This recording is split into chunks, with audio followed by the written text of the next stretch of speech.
Screen का जरा बताइएगा, स्लाइड शेयर हो गया।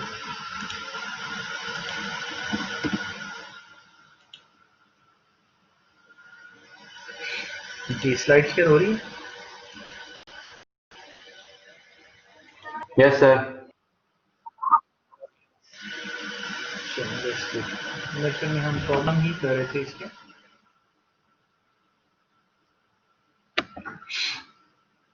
ये प्रॉब्लम हम इसको देखते थे शायद।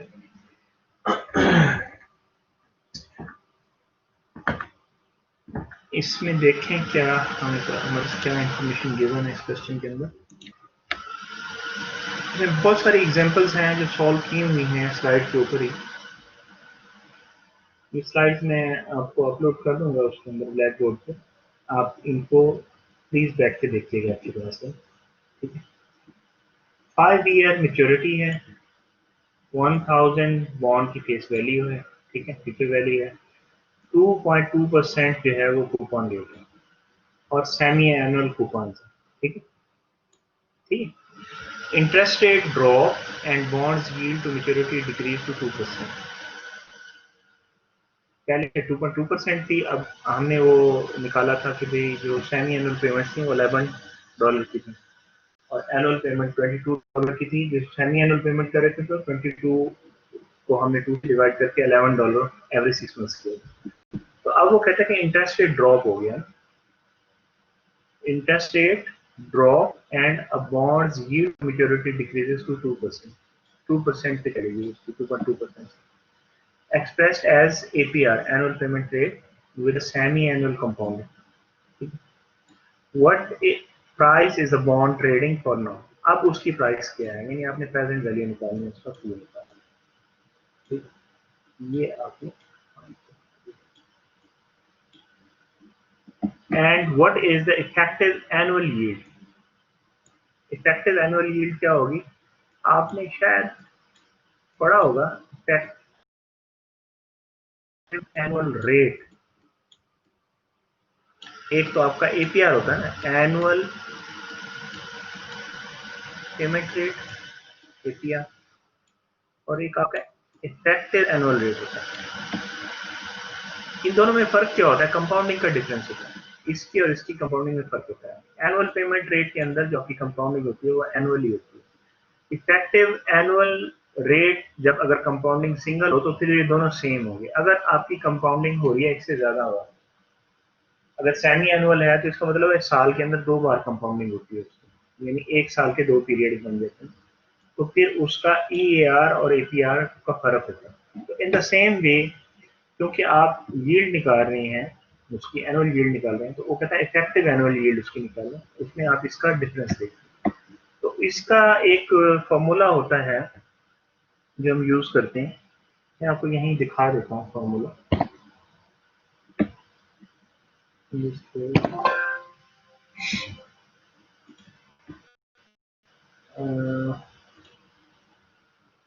ये इसका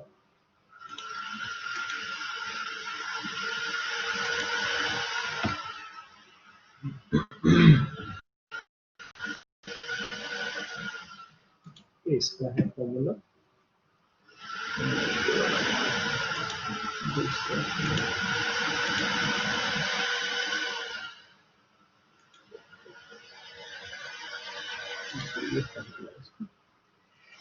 ठीक है, एनुअल और ये कंपाउंडिंग, अगर सिंगल कंपाउंडिंग होगी तो फिर आपका एनुअल रेट और ईएआर सेम होगा। ये आपका ईएआर यहाँ पर दिया होगा,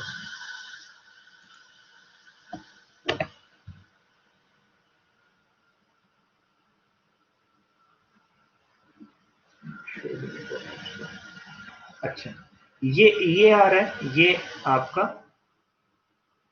एनुअल रेट है और ये ईएआर। अगर एनुअल रेट आपका 6% है तो आपका ईएआर अगर सिंगल कंपाउंडिंग होगी तो 6% ही रहेगा, और अगर सेमी एनुअल कंपाउंडिंग होगी तो फिर आप क्या करते हैं उसको, आप उसका 6%, क्योंकि आपके दो कंपाउंडिंग हो रही है तो 2 से डिवाइड करते हैं, 1 प्लस जो उसकी कंपाउंडिंग के साथ डिवाइड करते हैं उसी का आप उसका उसी को पावर में ले लेते हैं और -1 करते हैं। तो ये आपका ईएआर निकलता है इसमें, ये आपका ईएआर का फॉर्मूला है बेसिकली। ये 1 plus annual payment rate divide by M, M number of compoundings है और एम का ही आपने पावर लेना है और इस वन को आपने इधर लेके जाना है। तो एनुअल पेमेंट रेट और इफेक्टिव एनुअल रेट में डिफरेंस कैसे आता है वो आप यहाँ से देख सकते हैं। अगर एनुअल पेमेंट रेट 6% है लेकिन उसकी कंपाउंडिंग अगर सेमी एनुअली है तो वो इफेक्टिव एनुअल रेट उसका 6.09% बनता है। यानी उसका जो इफेक्टिव रेट होता है वो ज्यादा होता है एनुअल रेट से अगर उसकी कंपाउंडिंग ज्यादा हो तो। अगर मंथली हो, एनुअल रेट तो 6% ही है, ठीक है, लेकिन मंथली कंपाउंडिंग है तो उसका बन जाएगा 6.1678, ठीक है। और अगर डेली हो या वीकली तो भी आप कर सकते हैं, 52 हो जाएगा। तो आप उसका इस तरह से निकाल सकते हैं, ठीक है। इसमें कोई क्वेश्चन तो नहीं है आपका? ये पहले चीजें आपने की हुई हैं, जस्ट ये रिवीजन है यहाँ पे।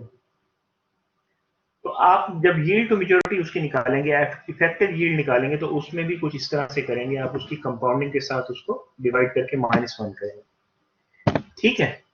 मैं वापस आता हूँ अपनी स्लाइड पे जिसको हम कर रहे थे, ठीक है, ये हम कर रहे थे।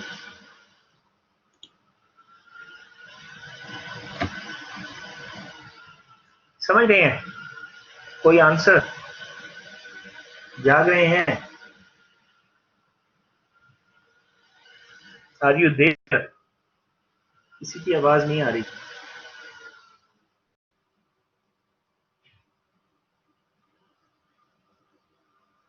मैं फिर चेक करूँ आपको कौन लोग मौजूद है कौन नहीं है।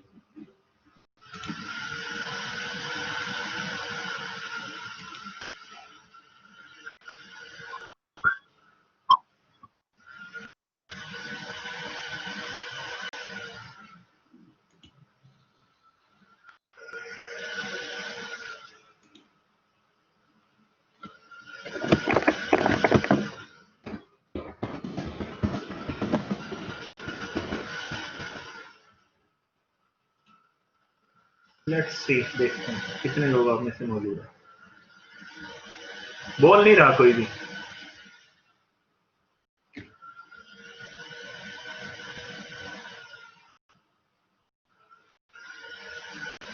माशाअल्लाह से वर्किंग लोग हैं आप और बोलने से घबराते हैं, पता नहीं क्यों। जी सर, सुन रहे हैं, आपको परेशान नहीं हुई है? नहीं, परेशान इसलिए हो रहा हूँ ना कि मैं आपसे पूछ और मुझे मैंने ज़ाहिर है आपके मैं मैसेजेस तो नहीं देख पा रहा, तो कोई जवाब ही नहीं आता। सर सुन रहे हैं आपको।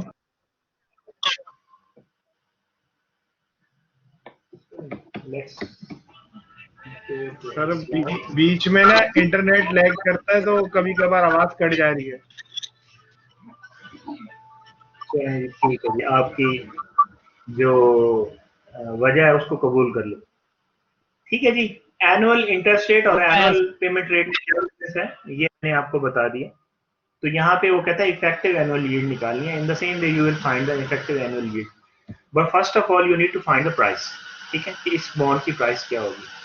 अब आपका क्या हुआ है यहाँ पे, यील्ड टू मैच्योरिटी 2.2% से डिक्रीज होके 2% हो गया due to interest rate drop. Interest rate जो आपकी इकोनॉमी का है वो गिरा है, तो जिसकी वजह से आपकी यील्ड टू मैच्योरिटी भी जो है वो गिर जाएगी, क्योंकि आपकी जो रेट ऑफ रिटर्न होता है वो आपका इंटरेस्ट रेट के साथ ही चल रहा होता है, जो कि गवर्नमेंट आपको देती है, which is called normally the policy rate, उसके साथ आपका इंटरेस्ट रेट साथ चल रहा होता है। अच्छा जी, हम इसको प्लान करते हैं जी। इस क्वेश्चन को कैसे प्लान किया जी? Given the yield,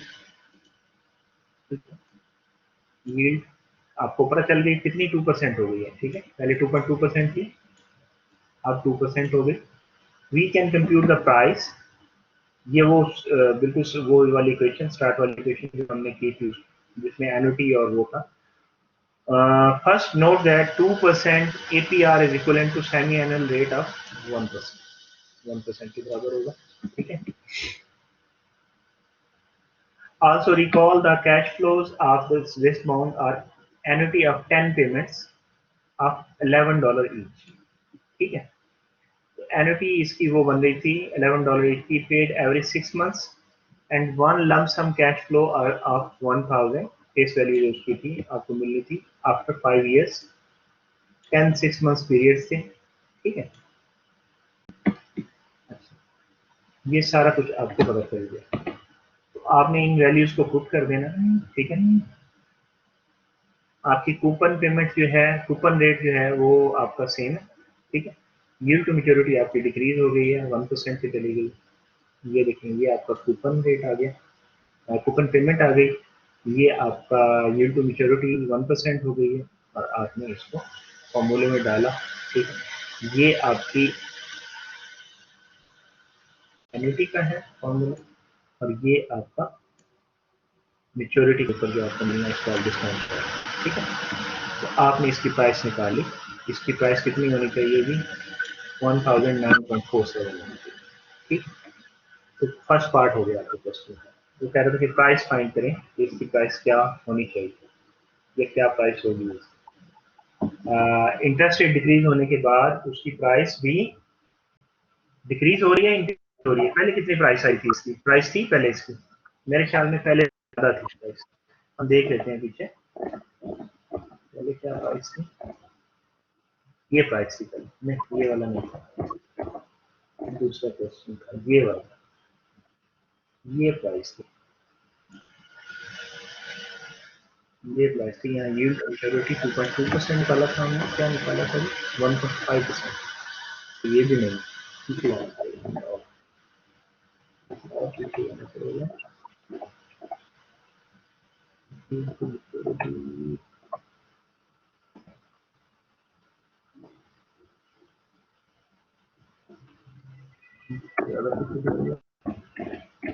yield maturity 2.2% थी यहाँ पे, तो 2.2% लगी यहाँ पे हमने। हाँ जी, यहाँ पे प्राइस 963 ही है, इस प्राइस पे यूज कर रहा है। अब आपकी यील्ड टू मैच्योरिटी क्या हुई है, यील्ड टू मैच्योरिटी आपकी पहले 2.2% थी, तो आपका बॉन्ड जो है उसकी प्राइस थी 963.1। अब ये यील्ड टू मैच्योरिटी डिक्रीज हुई, जैसे ही 2% हुई तो इसकी वैल्यू इंक्रीज हो गई। इसका मतलब है इनके अंदर इनवर्स रिलेशन है। जब यील्ड टू मैच्योरिटी आपकी डिक्रीज होती है या इंटरेस्ट रेट डिक्रीज होता है, तो आपका जो प्राइस है बॉन्ड की वो उसके साथ फ्लक्चुएट करती है। क्यों फ्लक्चुएट करती है, आपका वो जो डिफरेंस है, यानी आपका जो इन्वेस्टर है वो ज्यादा डिमांड करता है फिर उससे, ठीक है। ये आगे इसकी कर्व वगैरह भी आएगी, वो भी हम देखेंगे। ये देखिए, यहाँ पे हमने देखा कि इसकी वैल्यू अब क्या हुई, इंक्रीज कर गई। इंटरेस्ट रेट डिक्रीज हुआ है, यानी यील्ड टू मैच्योरिटी डिक्रीज हुआ है 2.2% से 2% पे, और अब इसकी प्राइस जो है वो राइज कर जाएगी, ये हो जाएगी प्राइस, ठीक है। आगे इसका वो आएगा, अब इसको फॉर्मूले के साथ आपने कैसे करना है स्प्रेडशीट के ऊपर, वो भी आपके सामने आ गई। इसकी वो जो रेट निकाला है उसने, ये सेमी एनुअल रेट निकाला है, ठीक है। इफेक्टिव रेट इसका 1% है, नंबर ऑफ पीरियड्स 10 है, और पेमेंट जो है वो 11 की ही हो रही है। इसका इंटरेस्ट रेट बेसिकली ड्रॉप हुआ है, इंटरेस्ट रेट ड्रॉप होने से इसकी यील्ड टू मैच्योरिटी भी इफेक्ट हुई है। तो 2.2% थी, 2.2% से अब वो बेसिकली 1.1% थी, तो वो आपकी 2% से 2.2% से 1% 2% हुई, तो सेमी एनुअल के अंदर वो 1% हो गई। तो आपकी फेस वैल्यू वही रही, सारा कुछ हो रहा है। तो प्रेजेंट वैल्यू इसकी यानी प्राइस इसकी फ्लक्चुएट कर जाएगी। हम पढ़ भी यही रहे हैं कि प्राइस कैसे फ्लक्चुएट करती है, तो हम इसके अंदर ये वैल्यूज डाल के you can simply find the value. The effective annual yield correspond to 1% every 6 months. तो अगर आपने उसको फाइंड करना है एनुअल के लिए, तो एनुअल में वो इफेक्टिव निकलेगी 2.01, ठीक है। इफेक्टिव उसकी इफेक्टिव होगी इन द सेम वे जैसे पहले हमने बताया, उसी की तरह से ये बनती है आपकी 2 कंपाउंडिंग है, 2 कंपाउंडिंग है। तो आपकी ये बनती है बेसिकली, यहाँ पे इसमें यूं आप लिखें इसको 1 प्लस एनुअल पेमेंट पेड, जो मैंने अभी यहाँ पे आपको दिखाया था, APR डिवाइडेड बाय क्या था, नंबर ऑफ कंपाउंडिंग था, और इसकी पावर भी हम एन कर दी थी। और -1, ठीक है।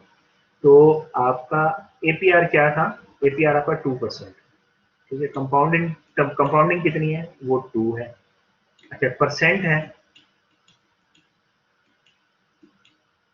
ये मैं यहीं पे करके दे रहा हूँ ताकि आपको कुछ कंफ्यूजन नहीं हो इसका। 2% का मतलब 1.22 के साथ कट जाएगा तो 1% बनेगा, तो 1% आपका 0.01, ठीक है। और इसकी पावर आपने 2 की और -1, तो यही यहाँ पे किया हुआ है, 1 + 0.01 पावर 2 और -1। तो ये इफेक्टिव यील्ड निकाली हमने, इसकी इफेक्टिव यील्ड है 2.01। जब इंटरेस्ट रेट डिक्रीज हुआ आपका 2.2% से 2% के ऊपर गया, तो उसके अंदर जो चेंज आ रहा है, वो चेंज क्या आ रहा है वो आप देख लें। 2.2% से 2.01% पे उसकी यील्ड चली गई, ठीक है। तो आगे हम इसको देखेंगे, कुछ प्रॉब्लम्स आ गए हैं, फिर हम इसका वो देखते हैं, ग्राफ देखते हैं कि कैसे यील्ड टू मैच्योरिटी और बॉन्ड प्राइस आपस में रिलेटेड है किस तरह से, और वो उनका इनवर्स रिलेशन कैसे वर्क करता है। और फिर हम इसकी फर्दर डिटेल्स को भी देखेंगे कि पार वैल्यू और प्रीमियम और डिस्काउंट पे कैसे जो है बिकता है। यानी हम बेसिकली देख रहे हैं, इसके मैकेनिक्स देख रहे हैं कि मार्केट एक्चुअली वर्क कैसे करती है।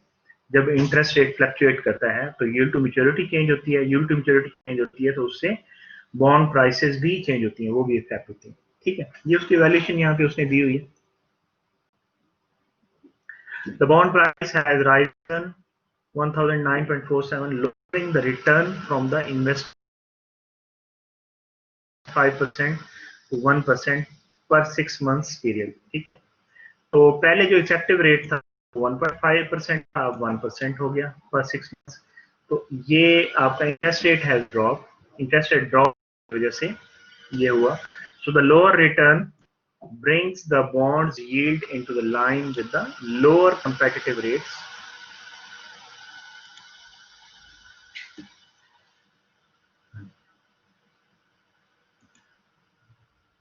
Lower competitive rates being offered for similar risk and maturity elsewhere in the market, ठीक है। तो ये उसकी इवैल्यूएशन हो गई। आप एक और प्रॉब्लम देखते हैं इसी तरह का, सिमिलर काइंड का हम एक और प्रॉब्लम देखते हैं, वो क्या बताता है हमें। कंसिडर अगेन 9 ईयर, अब मेच्योरिटी 9 ईयर है इसकी, ठीक है। 9 ईयर मेच्योरिटी हो गई इसकी, $1000 बॉन्ड है, 3% इसका कूपन रेट है और सेमी एनुअल कूपन है, ठीक है। तो आप इसमें अब देख रहे हैं कि प्राइस कैसे इसकी चेंज होगी, ठीक है। इंटरेस्ट रेट जो है वो इंक्रीज हो गया, पहले ड्रॉप हुआ था, अब इंटरेस्ट रेट इंक्रीज हो गया। The bonds yield to maturity increases to 4%। Interest rate increase होने की वजह से जो इन्वेस्टर आपसे रिटर्न मांगेगा बॉन्ड के ऊपर, वो भी ज्यादा मांगेगा, वो बॉन्ड का रिटर्न जो है इंक्रीज हो गया 4% के ऊपर, ठीक है। एपीआर के अंदर उसको एक्सप्रेस किया हुआ है as a semi annual compound with semi annual compound, ये एपीआर बताया हुआ है 4%, ठीक है। तो इफेक्टिव यील्ड यहाँ पे भी निकालनी पड़ेगी। तो प्राइस क्या रहेगी बॉन्ड की, अब किस प्राइस पे ट्रेड करेगा बॉन्ड, जिसके ऊपर इन्वेस्टर जो है उसको बाय करने के लिए रेडी होगा, वो आपने देखना। यील्ड आपको गिवन है, we can compute the price using the same equation, 4% APR है, equivalent to 2% होगा आपका सेमी एनुअल रेट उसका बनेगा। Recall that the cash flow of this bond are an annuity of 18 payments of $15 paid every 6 months and one lump sum cash flow of 1000 the face value। इसको वो अगर आप देखें तो पीछे इसने रेफर किया है आपके प्रॉब्लम को एग्जांपल नंबर 6.4a से। यानी एक्चुअल सिनेरियो ये है, इस सिनेरियो के अंदर चेंज क्या हुआ, इस सिनेरियो के अंदर ये चेंज हुआ कि इंटरेस्ट रेट इंक्रीज कर गया, उसके इंक्रीज करने की वजह से आपकी यील्ड जो है वो भी इंक्रीज कर गई। यानी अब आप रेट ऑफ रिटर्न जो आपका इन्वेस्टर आपसे कल मांग रहा है, वो कहता है कि उसको भी इंक्रीज करें क्योंकि आपका इंटरेस्ट रेट इकोनॉमी का इंक्रीज हो गया। तो ये चेंज आया है उसके अंदर। तो उसी सिनेरियो के अंदर आपके पास जो एन्युटी बनी थी वो $15 एवरी 6 मंथ्स की बनी थी, और फॉर 18 पीरियड्स के लिए बनी थी, 18 6 मंथ्स पीरियड्स के लिए, यानी 9 ईयर्स था। तो आपके हर 6 मंथ्स में पेमेंट हो रही है, तो टोटल पेमेंट्स 18 होंगी $15 की, और आपकी एंड पे 9 ईयर के एंड के ऊपर आपको $1000 का जो है वो लमसम पेमेंट मिलेगा। ये ठीक है। अब इसके अंदर हमारी खाली यील्ड चेंज हो रही है। यील्ड किसकी वजह से चेंज हो रही है? यील्ड चेंज हो रही है due to the change in the interest rate. पहले हमने क्या किया था, इंटरेस्ट रेट डिक्रीज किया था, सॉरी हमने डिक्रीज नहीं किया था, यील्ड डिक्रीज हुई थी, इंटरेस्ट रेट डिक्रीज, इकोनॉमी के अंदर इंटरेस्ट रेट डिक्रीज होने की वजह से उसकी यील्ड डिक्रीज हो गई। अब क्या हुआ कि आपका इंटरेस्ट रेट इंक्रीज हुआ, तो इंटरेस्ट रेट के साथ डायरेक्टली आपकी इंटरेस्ट जो यील्ड है वो भी इंक्रीज हो जाएगी, यानी इन्वेस्टर ज्यादा रिटर्न आपका मांगेगा। तो बाकी सारा सिनेरियो सेम है। ये आपकी एन्युटी जो बन रही है, ये आपकी एन्युटी है, ठीक, और ये आपकी कूपन है, सीपीएम है, ठीक है, कूपन पेमेंट्स आपको ऑलरेडी पता थी। तो आपका वो चेंज होने की वजह से यील्ड टू मैच्योरिटी अब 4% हो गई थी, तो 4% को आपने सेमी एनुअली में किया तो 2% हो गई, 2% के ऊपर आपने उसको निकाल लिया। अच्छा सॉरी, ये आपकी एन्युटी यहाँ तक है, और ये आपका लमसम का जो आपका फेस वैल्यू आपको मिलेगी 9 ईयर के एंड के ऊपर, उसको आप डिस्काउंट बैक करें तो अब आपकी वैल्यू हो गई 925.04। वैल्यू अब जो प्राइस है वो चेंज हो गई, इसकी प्राइस इसकी डिक्रीज हो गई, प्राइस इसकी डिक्रीज हो गई। लेट्स सी, हम इसकी इवैल्यूएशन के अंदर चेक करते हैं। इसको उसने उसके ऊपर भी किया है, अपना एक्सेल के अंदर आप इसका फॉर्म डालेंगे तो you can find the value, ठीक है। इवैल्यूएशन क्या कहती है? The bonds price has decline to 95। Bond की प्राइस डिक्रीज हो गई क्योंकि increasing the return from the investing in it from 1.26% से 2% पे चली गई, ठीक है। 1.26% कैसे था? ये वही इफेक्टिव इंटरेस्ट रेट है, इफेक्टिव रेट आपका जो आप निकालते हैं वो है 1.5 के ऊपर। अभी आपका इंक्रीज हो गया, तो वो इंक्रीज होने के बाद 2% पे चला गया, 6% मंथली, ठीक है। तो इसका वो बता रहा है कि आपका जैसे ही इंटरेस्ट रेट इंक्रीज हुआ तो आपकी जो बॉन्ड की जो प्राइस की जो जिस पे ट्रेड हो रहा होगा वो प्राइस डिक्रीज हो जाएगी। इनवर्स रिलेशन है यहाँ पे। Interest rate have increased, so the higher return brings the bonds yield into line with the higher competitive rates being offered for the similar risk and maturity elsewhere in the market. Same scenario same है, वहां आपकी interest rate decrease हो रहा था, drop हो रहा था, यहाँ इंटरेस्ट रेट इंक्रीज हो रहा। आपका इंटरेस्ट रेट इंक्रीज होता है तो आपकी यील्ड टू मैच्योरिटी इंक्रीज कर जाती है, यील्ड टू मैच्योरिटी इंक्रीज करती है तो आपकी बॉन्ड की जो प्राइस है, प्रेजेंट वैल्यू जो है वो डिक्रीज होती है।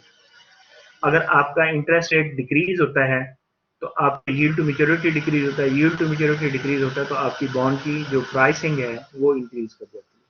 इसको आप वैसे टाइम वैल्यू ऑफ मनी के कॉन्सेप्ट के अंदर भी देखें तो जो डिस्काउंटिंग है, डिस्काउंट रेट अगर कम हो जाता है तो क्या होता है? डिस्काउंट रेट कम होने से, डिस्काउंट रेट अगर कम होता है तो आपकी प्रेजेंट वैल्यू जो है वो इंक्रीज करती है ना, इंक्रीज कर जाती है। अगर डिस्काउंट रेट ज्यादा हो तो आपकी जो प्रेजेंट वैल्यू है वो कम होती है। तो इन द सेम वे वो डिस्काउंट रेट को ही हम यील्ड कह रहे थे, यानी इंटरेस्ट रेट इफेक्ट करता है आपकी यील्ड को, यील्ड आपकी इफेक्ट करती है उसकी प्राइस को या उसकी प्रेजेंट वैल्यू को इफेक्ट करती है। तो इन द सेम वे आपको वो बता रहा है कि किस तरह से बेसिकली वैल्यूज कैसे चेंज होती हैं बॉन्ड प्राइसेस की, ठीक है। अच्छा, prices and yield often use interchangeably, या तो प्राइस बताई जाती है, यील्ड बताई जाती है, जो कोर्स होते हैं इसके। नॉर्मली जब आप देखते हैं मार्केट के अंदर कि किस प्राइस के ऊपर ये बॉन्ड बिक रहा है तो उसमें इन दोनों को इस्तेमाल किया जाता है। Bond traders usually quote yields, normally वो यील्ड्स को कोट करते हैं, और यील्ड जो होती है, यील्ड जो होती है वो कहता है यील्ड जो है इसका फायदा ये है कि इंडिपेंडेंट है फेस वैल्यू से, जबकि आपकी जो प्राइस है वो आप फेस वैल्यू के साथ कंपेयर करते हैं ना, तो आपकी यील्ड जो है वो इंडिपेंडेंट है फेस वैल्यू से, क्योंकि यील्ड किस में देते हैं आप? यील्ड आप देते हैं परसेंटेज के ऊपर, ठीक है। when prices are quoted in the bond market, they are conventionally quoted per $100 face value.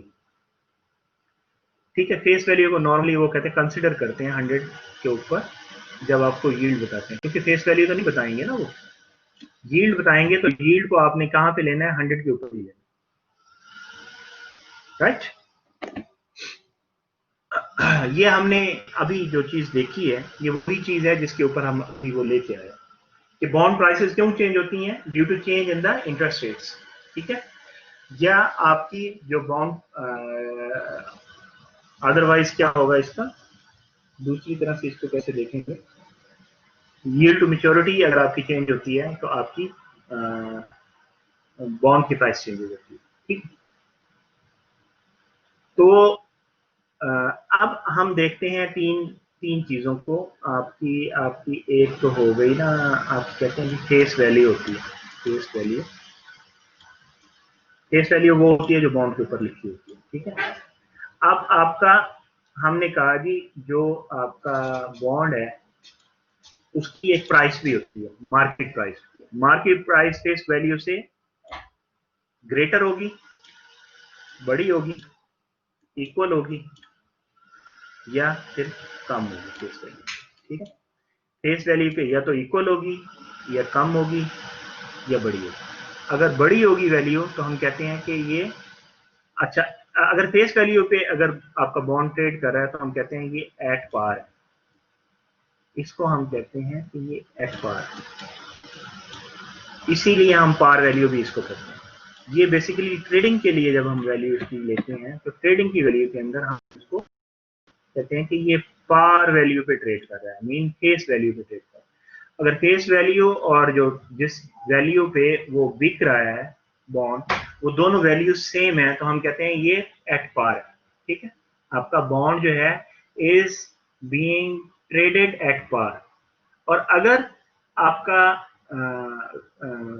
ज्यादा वैल्यू पे, फेस वैल्यू से ज्यादा वैल्यू पे बिक रहा है बॉन्ड, ट्रेड हो रहा है, तो आप कहते हैं ग्रेटर देन पार है, या तो आप उसे कहेंगे ग्रेटर देन पार। ठीक है, greater than par value, greater than par, या फिर इसको आप कहते हैं कि एट प्रीमियम, या आप इसको एट प्रीमियम कहते हैं, एट प्रीमियम। और अगर कम पे बिक रहा है तो आप कहते हैं लेसर देन पार, या फिर आप कहते हैं एट डिस्काउंट। ठीक है, ये इसकी डिफरेंट टर्मिनोलॉजी है जो हम यूज करते हैं। अब इसी टर्मिनोलॉजी को यूज करते हुए वो कह रहा है कि zero coupon bonds always trade for a discount, यानी जो भी उसकी फेस वैल्यू हमेशा वो फेस वैल्यू से कम पे ही बिकेगा, कम पे ही बिकेगा। क्यों? उसका जो प्राइस डिफरेंस है वही आपका बेनिफिट होता है, ये उसकी आप प्राइस जब निकालते हैं। ठीक है, नॉर्मली इसकी वो पीरियड भी कम होता है। कूपन बॉन्ड्स में ट्रेड एट डिस्काउंट और एट प्रीमियम, पार पे भी बिक सकते हैं लेकिन नॉर्मली या तो डिस्काउंट पे बिकते हैं या प्रीमियम पे बिकते हैं। उसकी रीजन क्या होगी? उसकी रीजन वही होगी जो अभी हमने देखी है।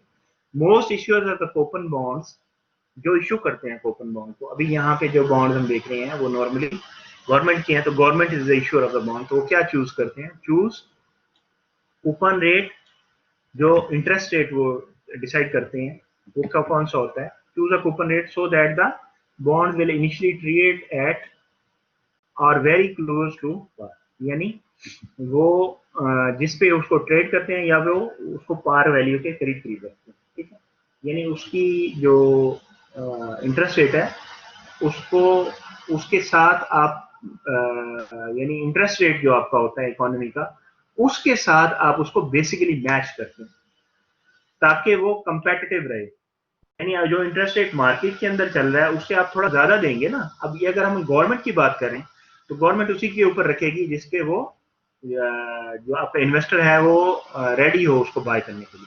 ठीक है, after the issue date the market price of bond changes over time, तो फिर आपने इशू कर दिया, अब उसकी वैल्यू चेंज करती है। कैसे चेंज करती है? जैसे जैसे इंटरेस्ट रेट चेंज होगा उसकी वैल्यू भी चेंज होगी। ठीक है, इसी को अब हम आगे मजीद देखते हैं कि वो कैसे चेंज होती है इंटरेस्ट रेट के साथ। इस interest rate changes and bond prices. ठीक है, इंटरेस्ट रेट चेंज करता है तो बॉन्ड प्राइस भी चेंज करती है। Bond sells at par, the only return investor will earn is from the coupons that the bond pays, ठीक है। तो अगर तो वो सेम है, पार पे बिक रहा है, तो उसको क्या फायदा हो रहा है? उसको वही इंटरेस्ट पेमेंट जो मिल रही है वही फायदा हो रहा है ना। वो इंटरेस्ट रेट की जो पेमेंट्स हैं, इंटरेस्ट पेमेंट्स हैं, उनको हम कूपन्स कह रहे हैं, तो उसी का उसको फायदा हो रहा है। Therefore the bonds coupon rate will exactly equal its yield to maturity। तो अगर वो सेम है तो जो उसका कूपन रेट होगा वो सेम yield to maturity होगा, ठीक है। ये अभी हम ग्राफिकली भी इसको देख लेते हैं, उसके ऊपर ग्राफ के ऊपर। At interest rate in the economy, as interest rate in the economy fluctuate, जैसे वो चेंज होती है, ऊपर या नीचे जाती है, the yields that investor demand will also change. तो उसी हिसाब से आपका इन्वेस्टर भी उससे रिटर्न ज्यादा मांगेगा, वरना वो उसमें इन्वेस्ट करेगा। अगर आप उसको वैसे यील्ड नहीं देंगे तो वो उसमें इन्वेस्ट ही नहीं करेगा ना। तो यील्ड आप निकालते कहां से हैं? वो प्रेजेंट और फ्यूचर वैल्यू से निकाल रहे हैं ना।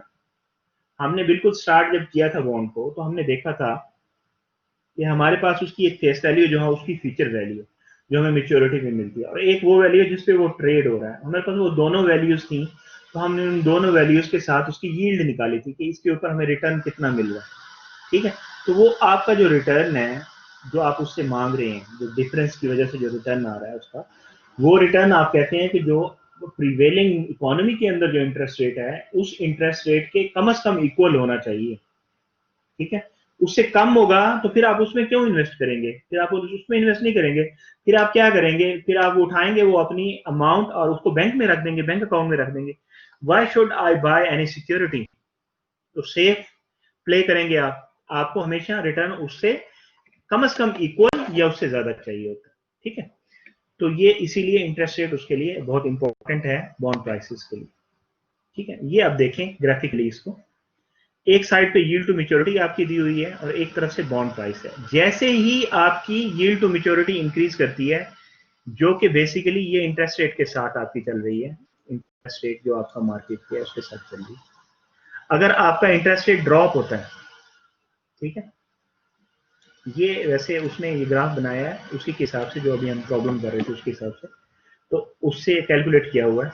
अब अगर आपका से फॉर एग्जांपल यहाँ पे है 8% पे, 8% पे आपकी जो वैल्यू बन रही है, बॉन्ड की जो प्राइस है वो 1000 पे बिकना चाहिए। अगर 1000 पे बिकता है तो investor is ready to invest in it, और आपका इंटरेस्ट रेट जो है वो 8% होगा या 8% से कम होगा, 8% होगा या 8% से कम होगा यील्ड टू मैच्योरिटी, ठीक है।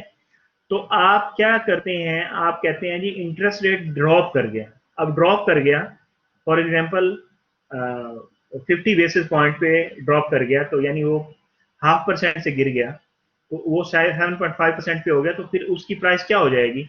वो फिर आपका कोई भी बायर इस प्राइस पे आपको बॉन्ड नहीं बाय करेगा, कोई भी नहीं बाय करेगा। तो आपको क्या करना पड़ेगा? उसकी प्राइस को एडजस्ट करना पड़ेगा। तो बॉन्ड मार्केट के अंदर प्राइसेस इस तरह से एडजस्ट होती हैं। तो आप उसकी प्राइस को क्या कर देंगे? 980 पे ले आएंगे, ठीक है। अगर ड्रॉप होती है तो यहां से यहां चले गए, इंटरेस्ट रेट ड्रॉप हुआ, उसकी वजह से यील्ड ड्रॉप हो गई। अब अगर इंटरेस्ट रेट इंक्रीज हो गया, 9% पे चला गया, तो फिर क्या होगा? सॉरी, थोड़ा सा गलत कर दिया, इसको ठीक कर देते हैं, गड़बड़ हो गई। ये हमने तो इस कर्व को टच करना है ना, मैंने कर्व को टच नहीं किया। जैसे ही आपका ये ड्रॉप होगा तो आपकी वैल्यू बढ़ जाएगी, हाँ, 140 तक चली जाएगी। ये यहाँ चली जाएगी, हाँ, ये ठीक है, 1020 पे चली जाएगी। अब आपकी प्राइस अगर इंटरेस्ट इंक्रीज हुआ तो उसकी फिर प्राइस कम हो जाएगी, 960, ठीक है। ये इसका मैकेनिज्म है जिसकी वजह से बॉन्ड प्राइस के अंदर जो फ्लक्चुएशन आती है वो डायरेक्टली रिलेट करती है आपके इंटरेस्ट रेट के साथ, ठीक है। यहाँ पे उसने उसी को बता दिया जो मैंने पीछे आपको बताया, ठीक है। तो आपका यहाँ पे उसने सिनेरियो बनाया, ये सिनेरियो बनाया, यहाँ एक्चुअल वो लिख रहा है, ठीक है। अगर आपका when the bond price is greater than the face value, तो आप क्या कहते हैं? ये above par पे ट्रेड हो रहा है या प्रीमियम पे ट्रेड हो रहा है, ठीक है। we say the bond trades above par और एट प्रीमियम, ठीक है। और इस पे जब वो एट पार या अबव पार या एट प्रीमियम पे होगा तो आप समझ जाएं कि इस वक्त आपका कूपन रेट जो है वो बड़ा होगा, यील्ड टू मैच्योरिटी से आपका कूपन रेट ज्यादा होगा, ठीक है। एक आपकी यील्ड टू मैच्योरिटी की परसेंटेज आती है, एक आपका कूपन रेट की आती है। तो आप अपना कूपन रेट हायर रखेंगे यील्ड टू मैच्योरिटी इसके साथ। तो कूपन रेट तो बेसिकली आपका प्रिंटेड होता है ना, उसके ऊपर आपका बॉन्ड सर्टिफिकेट के ऊपर कूपन रेट तो लिखा हुआ होता है ना, एपीआर करके आपने लिखा होता है ऑलरेडी, कूपन रेट उसके ऊपर लिखा होता है जो फेस वैल्यू के ऊपर आप कैलकुलेट करते हैं। तो इसका मतलब है चेंज किसके अंदर आएगी, यील्ड के अंदर चेंज आएगी, इसमें चेंज नहीं आएगी। तो आपका यील्ड टू मैच्योरिटी डिक्रीज हो जाएगा कूपन रेट से। अगर पार पे है तो फिर आपका कूपन रेट जो है इक्वल हो जाएगा यील्ड टू मैच्योरिटी के। और अगर आपका बॉन्ड जो है वो लेस देन फेस वैल्यू पे ट्रेड हो रहा है तो फिर वो बिलो पार है या डिस्काउंट पे ट्रेड हो रहा है, तो उस सूरत में आपका कूपन रेट जो है वो लेस देन होगा यील्ड टू मैच्योरिटी, ठीक है। तो आपने बेसिकली YTM जो है वो मूव करेगी इसके साथ इंटरेस्ट रेट, ठीक। अभी हम इसका प्रॉब्लम देख लेते हैं। प्रॉब्लम देखने से फर्दर आपको चीजें मजीद क्लैरिफाई होपफुली हो जाएंगी, ठीक है। एक 30 ईयर का बॉन्ड है। अब ये जो बॉन्ड का आ गया क्वेश्चन, पहले हमने किया था बिल्स फिर नोट्स, अब ये बॉन्ड का आ गया। हमने कहा था बॉन्ड जो है 10 ईयर से ज्यादा का होता है। 30 ईयर ये इसकी मेच्योरिटी है, ठीक है। Annual with annual coupon payment. अब कूपन पेमेंट जो है वो एनुअल है, सेमी एनुअल नहीं हो रही, हर साल हो रही है। One bond has a 10% coupon rate, ठीक है। तीन बॉन्ड है, 3 बॉन्ड है, ठीक है। एक का 10% है, एक का 5% कूपन रेट है और एक का 3% कूपन रेट, ठीक है। कूपन रेट दिए हुए हैं तीनों का, ठीक है। 3 डिफरेंट बॉन्ड है, तीनों की मेच्योरिटी सेम है, 30 ईयर है। 3 डिफरेंट बॉन्ड है, एक का कूपन रेट 10% है, एक का 5% है, एक का 3% है, ठीक है। If the yield to maturity of each bond is 5%, YTM अगर 5% है तीनों का, तो what is the price of each bond पर 100 फेस वैल्यू, ठीक है। तो प्राइस क्या होगी, आपने पी निकालना है, आपके पास बाकी सारी वैल्यू है, आप simply you can find it easily, हम करके आए हैं। लेकिन क्वेश्चन यहाँ पे डिफरेंट है। क्वेश्चन ये होगा यहाँ पे कि कौन सा बॉन्ड जो है प्रीमियम पे ट्रेड कर रहा है, कौन सा डिस्काउंट पे ट्रेड कर रहा है और कौन सा पार पे ट्रेड कर रहा है एट पार। फेस वैल्यू के इक्वल, फेस वैल्यू से कम, फेस वैल्यू से ज्यादा, ठीक है। आपको सारी चीजें पता है। Simply you will put in the formulas all these values, ठीक है। ये आपका प्लान बन गया उसका, जो आपने प्लान बनाना है। Description of the bond we can get the cash flows, cash flows आप निकाल सकते हैं। कैश फ्लो देखें, कूपन रेट 5% है, फेस वैल्यू आपकी 100 है, तो $5 की पेमेंट होगी हर साल की, ठीक है। तो आपका जो कैश फ्लो बनेगा वो 5 का बनेगा, कैश फ्लो 5 का बनेगा और दूसरा कैश फ्लो आपका बनेगा मेच्योरिटी के ऊपर जो आपको वैल्यू वापस मिलेगी, ठीक है। 30 maturity pays its coupon annually, तो therefore each bond has an annuity, annuity बन जाएगी $5 की, ठीक है।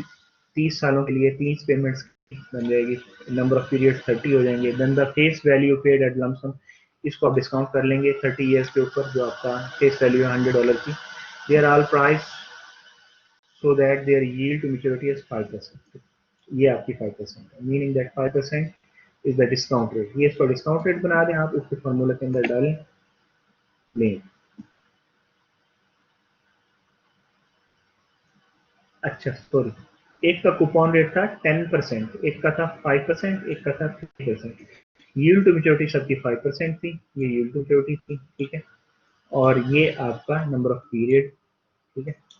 और ये आपकी फेस वैल्यू है जो डिस्काउंट बैक हो रही थी यील्ड टू मैच्योरिटी की और उसके साथ। तो आप देखें जो 10% जो जिसका कूपन रेट 10% है वो कहाँ ट्रेड हो रहा है, वो प्रीमियम पे ट्रेड हो रहा है, 100 से ऊपर जा रही है वैल्यू।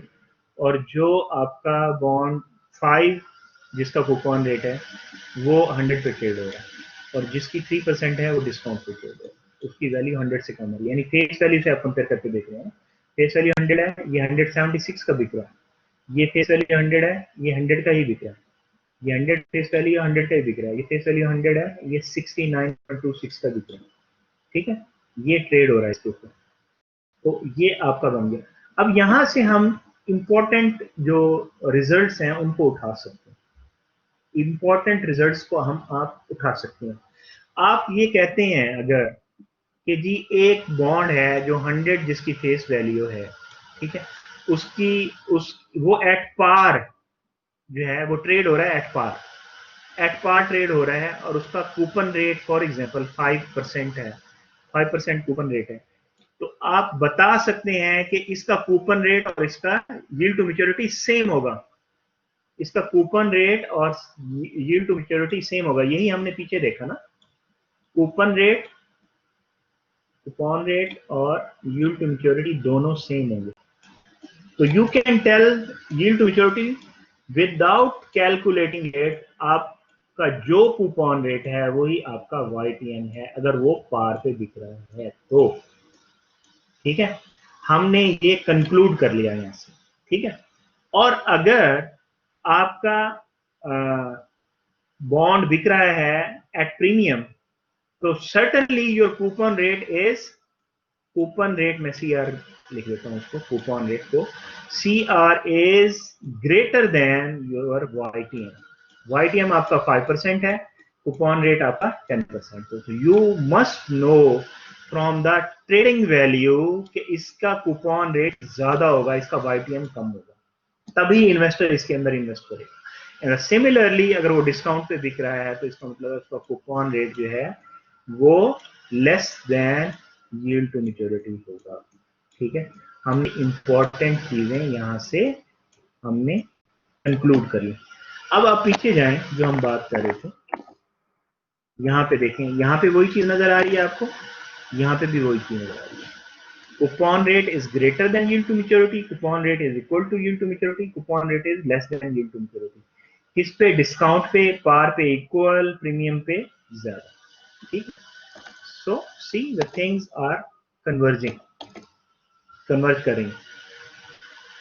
अब समझ आ गई आपको? अगर आपको बताया जाए कि एक बॉन्ड जो है वो एट प्रीमियम पे ट्रेड हो रहा है, तो आपको ऑटोमेटिकली पता चल जाना चाहिए जो उसका कूपन रेट है, कूपन रेट उसका लिखा हुआ है उसके ऊपर, बॉन्ड के ऊपर, तो आपकी जो यील्ड टू मैच्योरिटी आएगी वो कूपन रेट से कम आएगी।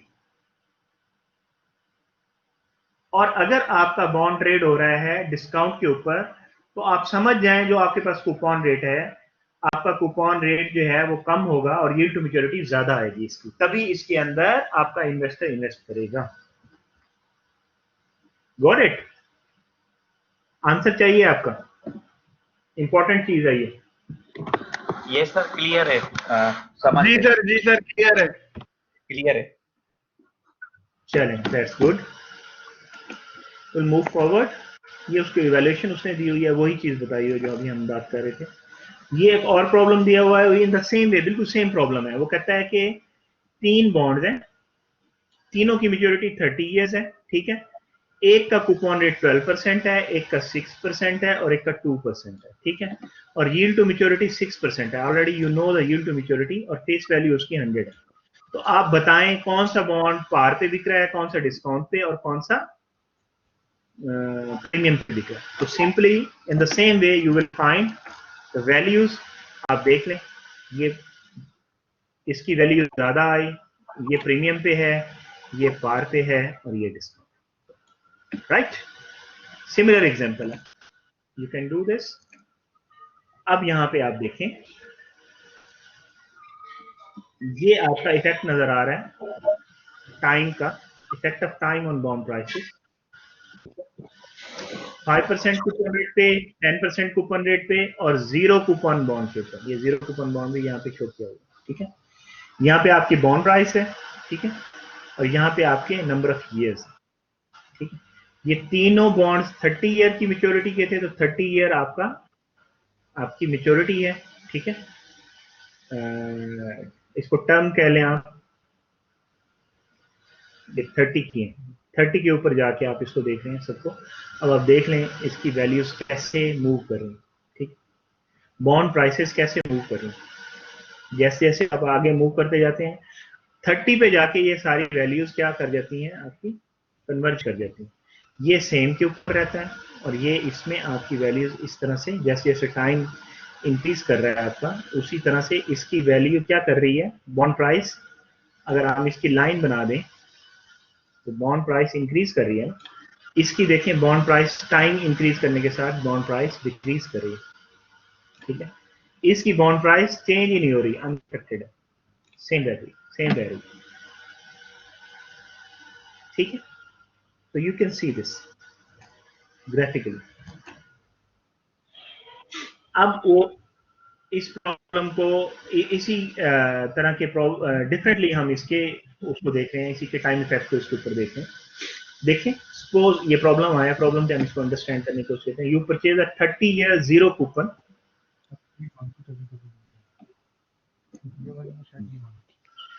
30 ईयर उसकी मैच्योरिटी है, जीरो कूपन बॉन्ड है, ठीक है। इसका मतलब है इसमें कोई इंटरेस्ट पेमेंट्स नहीं होनी आपकी, कोई कूपन पेमेंट्स नहीं है। यील्ड टू मैच्योरिटी आपकी 5% है for a face value of $100, ठीक है।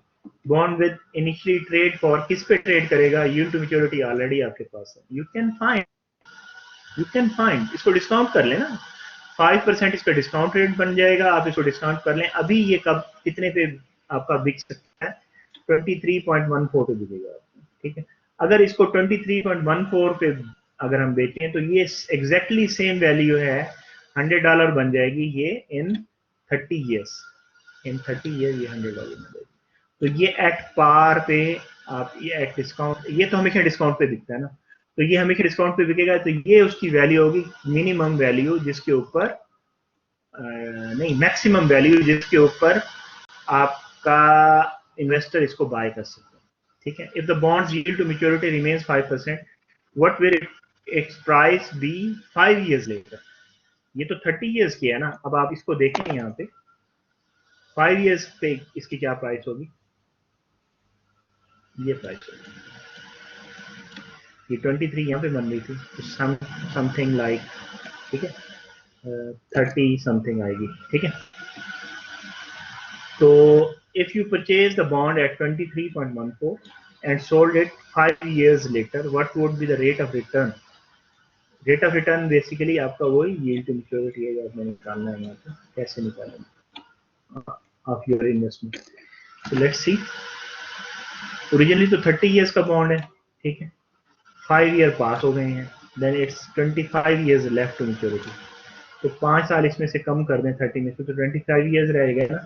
तो yield to maturity does not change, yield to maturity तो उसकी सेम ही है, ठीक है, 5% ही है। Then you can compute the price of the bond with 25 years left exactly when we did for, as we did for 30 years. तो आप उसको 25 के ऊपर करेंगे तो उसकी वैल्यू आ जाएगी आफ्टर 5 years, ठीक है। Once you have the price in 5 years, you can compute the rate of return of your investment just as we did in chapter 4. Future value उसको आप डिस्काउंट करके उसका निकाल सकते हैं, ठीक है। ये आपने किया, ठीक है, आपने उसको 25 ईयर के ऊपर ले गए, तो बेसिकली आपकी टाइम लाइन थी, ये 0 था और ये 30 था, तो आप इसको ये 5, तो यहां से यहां इसका 25 ईयर्स बन रहा है। अगर इसको आप यहां से देखते हैं यहां तक लेके आते हैं तो ये 25 ईयर्स बन रहा है, तो इसके यहाँ पीरियड 25 बनेंगे, क्योंकि इसका ये पहला पीरियड यहाँ से स्टार्ट होगा, ठीक है। ये फर्स्ट पीरियड होगा, फिर इसका सेकंड होगा, फिर थर्ड होगा, इस तरह। तो आप यहाँ पे उसको कैलकुलेट कर लेंगे तो आपके पास यहाँ की वैल्यू आ जाएगी उसकी, ठीक है। Your future value after 5 year, how you will find the value, ठीक है। तो ये ऑलमोस्ट 30, जैसे मैंने कहा था, ये ऑलमोस्ट 30 है। हमने इसको यहाँ पे देखा दिखा जी जी, क्या पूछा आपने, क्या पूछा आपने, आपकी आवाज सही तरह पहुंची नहीं मेरे पास।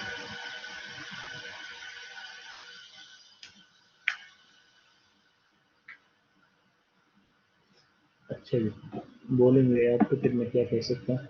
अच्छा, अब आपके पास दोनों वैल्यूज आ गई, अब आपके पास दोनों वैल्यू आ गई, ये आपकी आ गई एक तरह से फ्यूचर वैल्यू, ये फ्यूचर वैल्यू जब आप रेट ऑफ रिटर्न निकालेंगे तो यहाँ जो वैल्यू निकाली ये आपकी फ्यूचर वैल्यू हो गई, ये आपकी प्रेजेंट वैल्यू हो गई जो आपने पहले निकाली थी, ठीक है। और आपने रेट ऑफ रिटर्न निकालना था, you can find in the same way जो आपने फॉर्मूला पढ़ा था, P P is equal to F P over 1 plus are,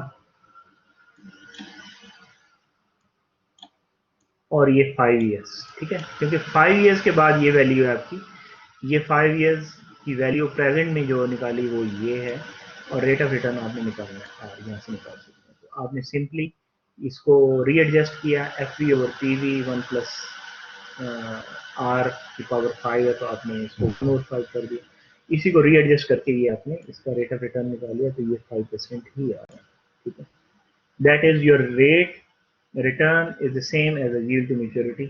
because क्यों आया सेम, बिकॉज हमने कहा था जो वो कूपन रेट और जो आपका Y2M यील्ड टू मैच्योरिटी है वो दोनों सेम होंगे अगर वो पार पे सेल हो रहा होगा, तो इसमें वो सेम ही आ रहा है।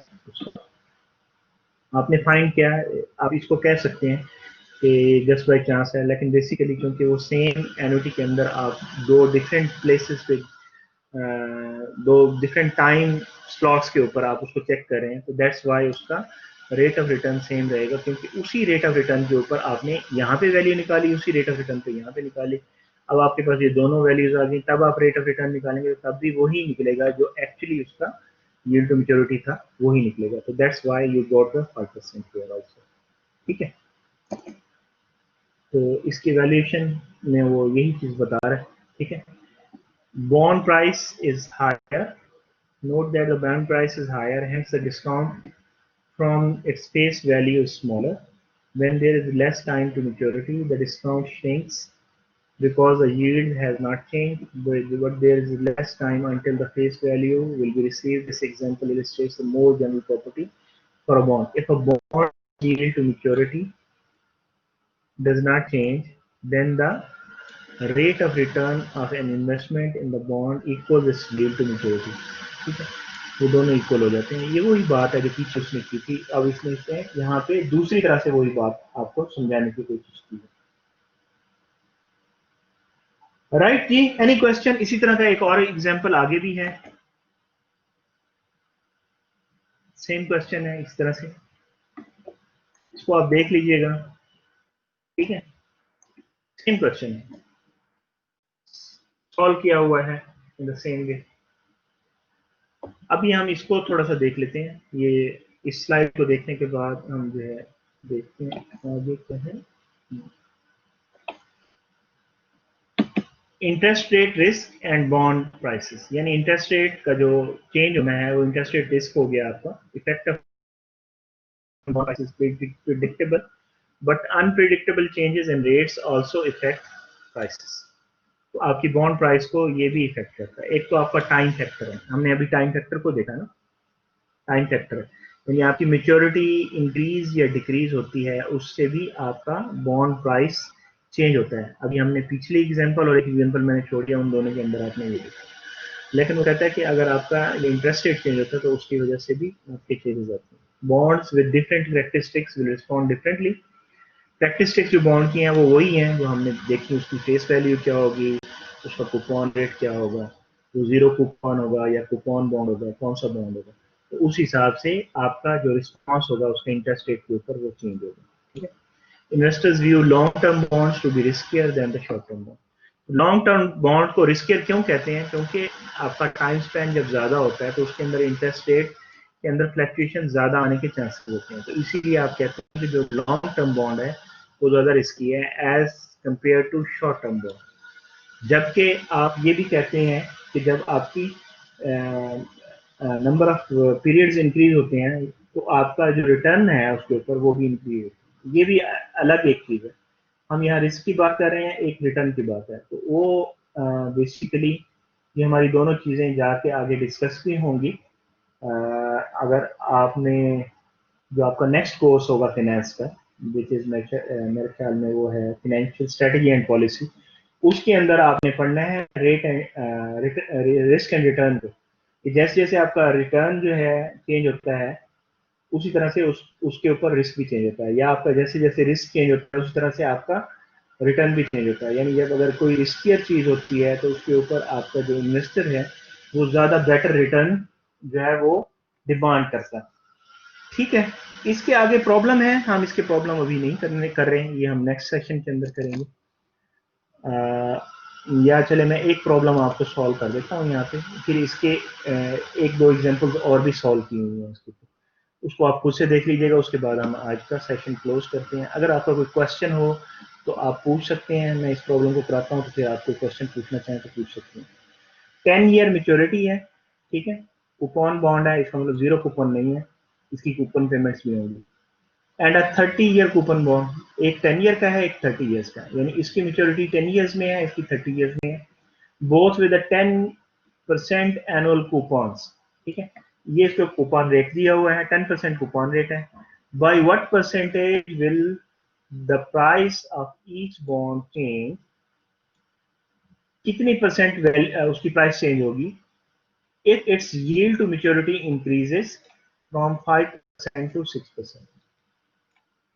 यील्ड टू मैच्योरिटी अगर रेट ऑफ रिटर्न इसके बॉन्ड का 5% to 6% हो जाए तो उसके प्राइस के अंदर कितना चेंज आएगा। ठीक है, दो बॉन्ड है। ठीक, लेट्स सी, इसको पहले देखें हमने करना कैसे है, प्लान कैसे करना है। We need to compute the price of each bond for each yield. ठीक है, आपने 5% पे 10% वाला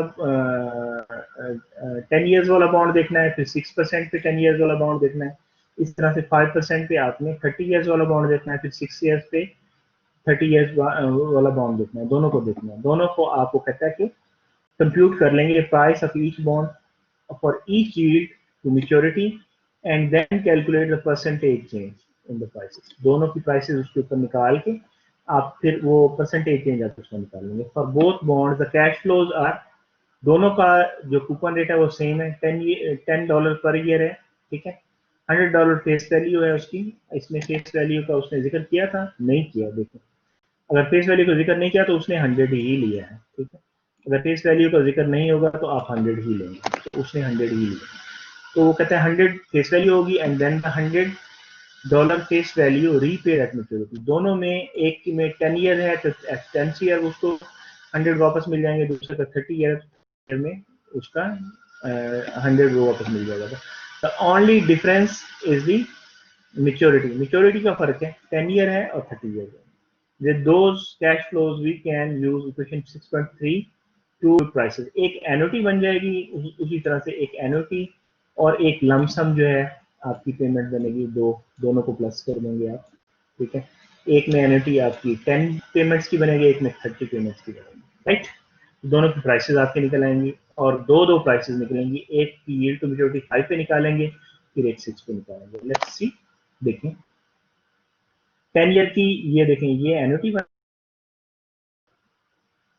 ये एनओटी बन गई है और ये लमसम पेमेंट है 5% के ऊपर, और इन द सेम वे ये एनओटी बन रही है 6% की 10 इयर्स बॉन्ड की और ये उसकी लमसम पेमेंट। ठीक है, तो आपने इसकी वैल्यू निकाल ली, इसकी प्राइस निकली 138.61 और ये 129.44। ठीक है, 6% जब हुआ तो देखें जैसे उसका यील्ड टू मैच्योरिटी इंक्रीज हुआ तो उसकी प्राइस इंक्रीज हुई, और same would happen to even the 30 year maturity bond। तो इसमें भी यही हुआ आपका, उसी तरह से उसने टोटल किया। ठीक है, अब आपने क्या करना है, प्राइस के अंदर आपने देखना कितना चेंज आया, कितना परसेंट चेंज आया।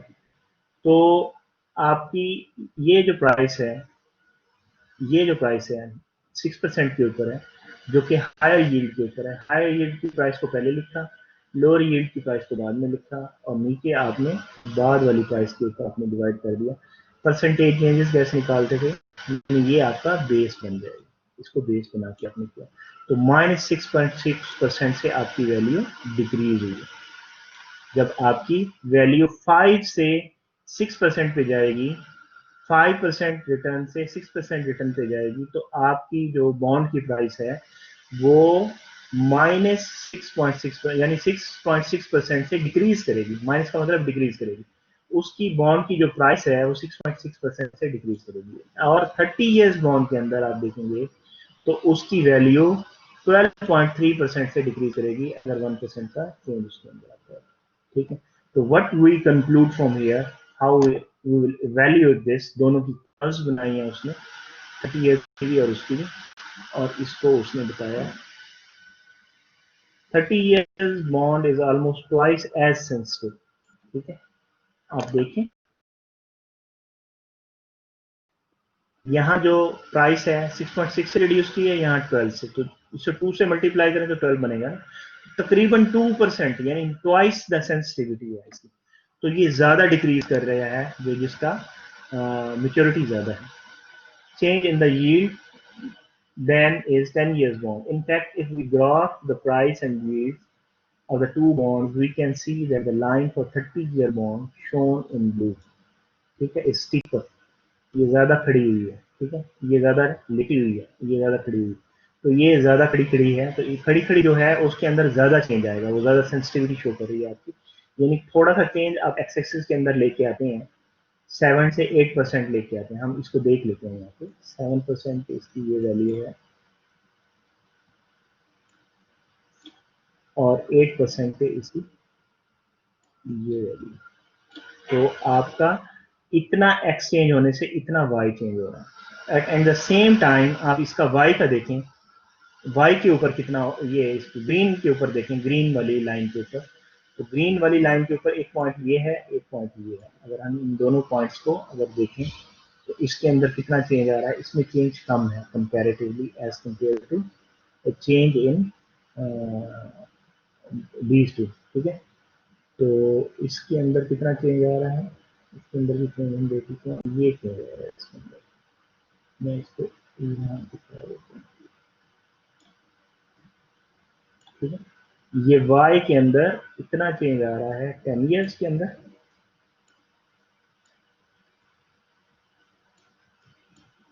ठीक है, और इसके अंदर कितना चेंज आ रहा है, इसके अंदर देखने की बात कर रहा है, ये चेंज इसके अंदर। तो सिंपल, दिस इज सिंपल। ठीक है, आपको अगर कोई इशू हो, कोई प्रॉब्लम हो, कोई क्वेश्चन हो, यू मे आस्क। इसी तरह के क्वेश्चन आगे भी दिए हुए हैं, एक और एग्जांपल है इसकी, ये सॉल्व की हुई है, इसको देखें। ठीक है, ये उसकी बेसिक प्रैक्टिस दी हुई है, एंड अगेन फिर एक और प्रॉब्लम दिया हुआ है इसका। ठीक है, इसको भी आप देख सकते हैं। ठीक है, इसमें भी देखें, इसमें क्या yield टू मैच्योरिटी डिक्रीज हो रही है इंक्रीज करने की बजाय, उसमें इंक्रीज कर रही थी, इसमें डिक्रीज हो रही है। तो एक एग्जांपल और है इसकी, इसको देख लें आप। ठीक है, फिर एक एग्जांपल और है जो इसके अंदर दी हुई है, देखिए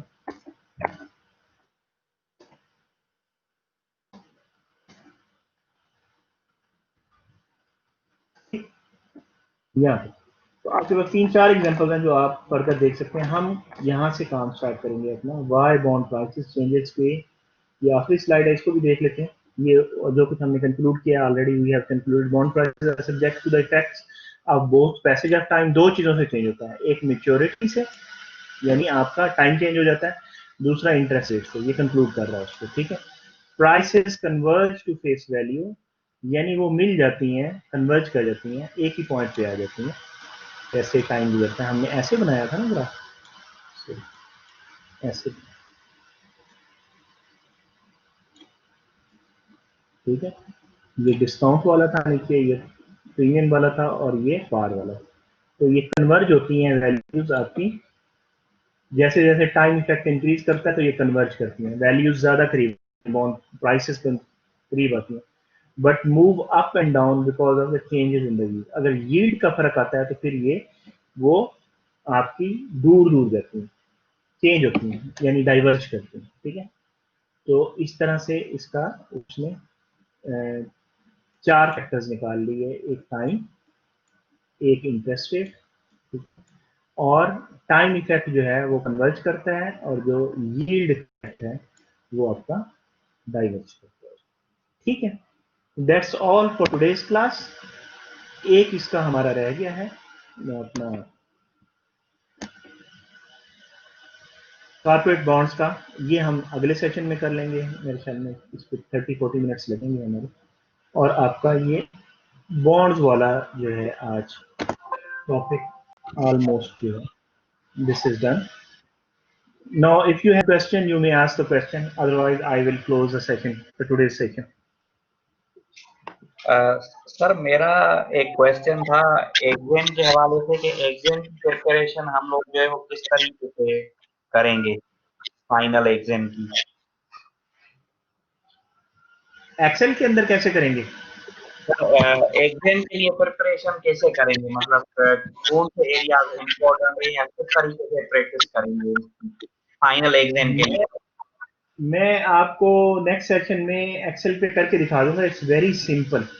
कुछ अच्छा. लोगों ने एक्सेल के ऊपर करके ना वर्ड के डॉक्यूमेंट के ऊपर पेस्ट किए हैं इस बार भी. उसमें सिंपली आपको मैं तरीका बता दूंगा. आप साथ में फार्मूला भी लिख लीजिएगा. ठीक है. फार्मूला आपने कैसे लिखना है वो आप जो भी फार्मूला ऊपर डालते हैं ना सेल के ऊपर जी सर. एक्सेल के, जी सर. उस वहां से कॉपी करके आप उसे पेस्ट कर दें किसी एक सेल के अंदर, तो आपको पता चल जाएगा कि ये फार्मूला है. और ठीक है बाकी सर. जो उसके रिजल्ट्स हैं उनको आपने कॉपी करके वर्ड के ऊपर पेस्ट कर दें. ठीक है. वो आप कर सकते हैं. कुछ लोगों ने किया भी है, इस बार भी किया है. सर एक्सेल आता है मुझे, मेरा फाइनेंस का ही काम, तो मैं करके देख लूंगा आज इंशाल्लाह हो जाएगा. हाँ, तो आपको अगले सेशन में मुझे याद कराइएगा. यही एक्सेल खोल के आपको बता देंगे. हाँ इसी सर. का एक प्रॉब्लम इसके ऊपर कर लेंगे हम. जी सर. जी. ये सर बेहतर होगा ताकि सबके लिए जो है वो एक लर्निंग हो जाएगी, एक नजर आ जाएगा. और जी सर जी. फाइनल के लिए इम्पोर्टेंट हमें आप कब बताएंगे, हमारा पता नहीं कब हो रहा है एग्जाम. सॉरी मैं समझा नहीं आपका क्वेश्चन. दोबारा बोलें. सर मैं ये कह रहा था कि फाइनल एग्जाम के लिए कौन से इम्पोर्टेंट एरियाज हैं, टॉपिक हैं, और हमारा एग्जाम जो है वो आप कब हमें बताएंगे, गाइडलाइंस किस तरीके से होगा. देखिए जो चीजें हम कर चुके हैं ना पहले मिड टर्म के अंदर, वो तो आपके फाइनल का पार्ट नहीं बनेंगी. जो हमने फाइनल के अंदर जो पढ़ा है हम उसी में से एग्जाम लेंगे आगे का. अच्छा. तो जो टॉपिक अभी हमने पढ़े हैं, टाइम वैल्यू ऑफ मनी पढ़ा है, अभी हम बॉन्ड पढ़ रहे हैं. टाइम वैल्यू ऑफ मनी का कुछ पार्ट हमने किया था, उसमें हमने वो डिफरेंट वेरिएबल्स को भी देखा था जो हम फ्यूचर वैल्यू और प्रेजेंट वैल्यू के अलावा देखते हैं. नंबर ऑफ पीरियड्स और डिस्काउंट रेट या इंटरेस्ट रेट वो निकालना हो सकते हैं. फिर ये बॉन्ड्स में जो कुछ हम पढ़ रहे हैं ये खत्म करेंगे तो फिर हम स्टॉक्स को पढ़ेंगे. स्टॉक्स को पढ़ लेंगे तो फिर आपके पास कोर्स आउटलाइन होगी आपकी. जी सर. तो वो देख लें. आपकी ब्लैक बोर्ड के ऊपर भी मेरे ख्याल में अपलोड की हुई होगी. अगर नहीं की हुई तो मुझे बता दीजिएगा, मैं कर दूंगा. तो वो टॉपिक हम करेंगे. कैपिटल बजटिंग करेंगे, स्टॉक्स करेंगे, और बॉन्ड्स हैं, और टाइम वैल्यू ऑफ मनी है. मेरे ख्याल में यही कॉन्सेप्ट है. और एक प्रोजेक्ट मैनेजमेंट का भी एक टॉपिक है. तो ये 4-5 टॉपिक्स हैं, ये हमने कवर करने हैं इसके अंदर फाइनल टर्म में. और आपका एग्जाम भी इसी के अंदर से आएगा. और जो आपको मैं प्रैक्टिस क्वेश्चन दे रहा हूँ उनको करें. आपके जो क्वेश्चन होंगे वो that would be similar to the practice questions. ठीक है. उसी तरह के क्वेश्चन होंगे, उस तरह के सिनेरियोज होंगे. ठीक है. राइट. जी sir. Thank you sir. Any other student if you want to ask anything? फिर मैं अपना सेशन क्लोज.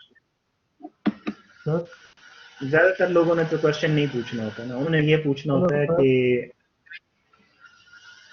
ज्यादातर स्टूडेंट्स ने ये पूछना होता है कि हमारे नंबर कम क्यों हुए हैं.